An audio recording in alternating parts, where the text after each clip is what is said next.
Assalamualaikum warahmatullahi wabarakatuh. Selamat pagi anak-anak. Bagaimana kabar kalian hari ini? Semoga semua sehat dan tetap semangat untuk belajar. Oke, hari ini kita akan belajar lagi mengenai fikih.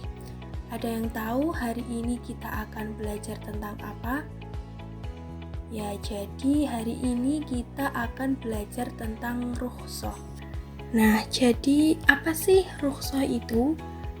Rukhsah secara bahasa memiliki arti keringanan atau kelonggaran. Sedangkan menurut istilah, rukhsah itu perubahan hukum dari hukum asalnya karena sebab tertentu dengan tujuan untuk memberikan kemudahan. Sedangkan untuk hukum rukhsah sendiri adalah boleh karena suatu kebutuhan atau keterpaksaan. Selanjutnya mengenai pembagian rukhsah. Rukhsah itu ada dua. Yang pertama rukhsah yang mengandung istihsan atau kebaikan. Jadi untuk pelaksanaan rukhsah ini dapat dipilih oleh seseorang jika rukhsah itu dipilih itu lebih baik daripada tidak. Contohnya, musafir tidak berpuasa pada bulan Ramadan. Yang kedua, rukhsah yang menggugurkan hukum azimah.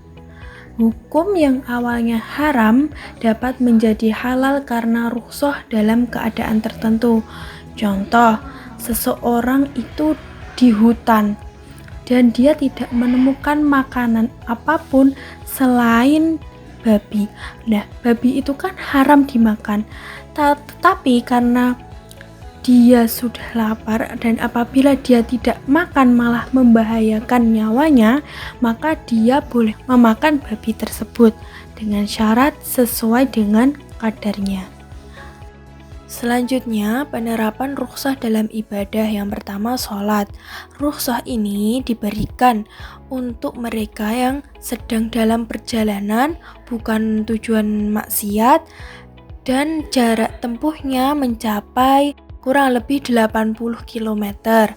Rukhsah ini berupa dijama atau digabung, dikosor atau diringkas.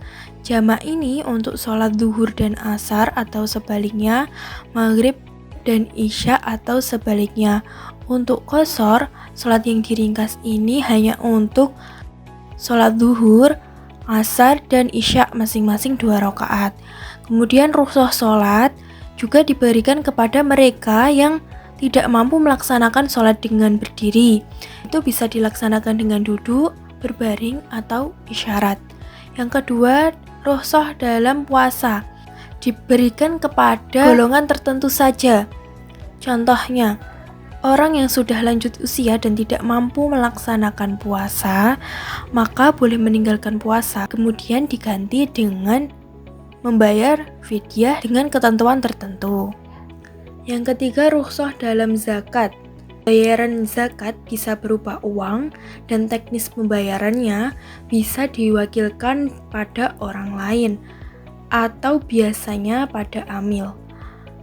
Kemudian, zakat fitrah ini bertujuan untuk membahagiakan fakir miskin pada saat hari raya. Yang keempat, haji. Rukhsah ini bisa berupa haji bagi siapa saja yang mampu, sekali seumur hidup, boleh ditunda meski sudah mampu.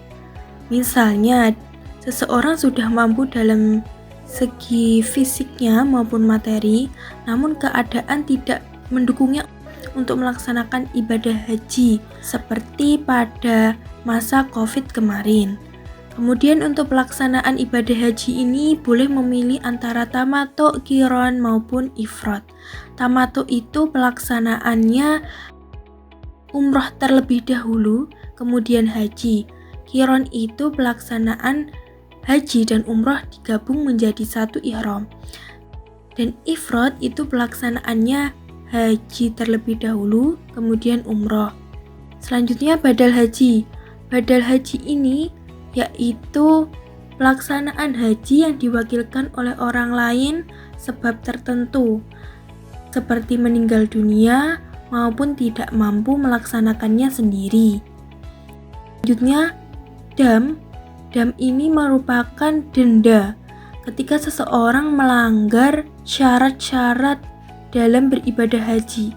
Nah, ini bisa diganti dengan puasa apabila dia tidak mampu untuk menyembelih hewan. Alhamdulillahirrabbilalamin, materi telah selesai dan tak terasa perjumpaan kita cukup sampai di sini dahulu. Semoga apa yang telah kita pelajari bersama bermanfaat untuk kita semua. Akhirul kalam, wassalamualaikum warahmatullahi wabarakatuh.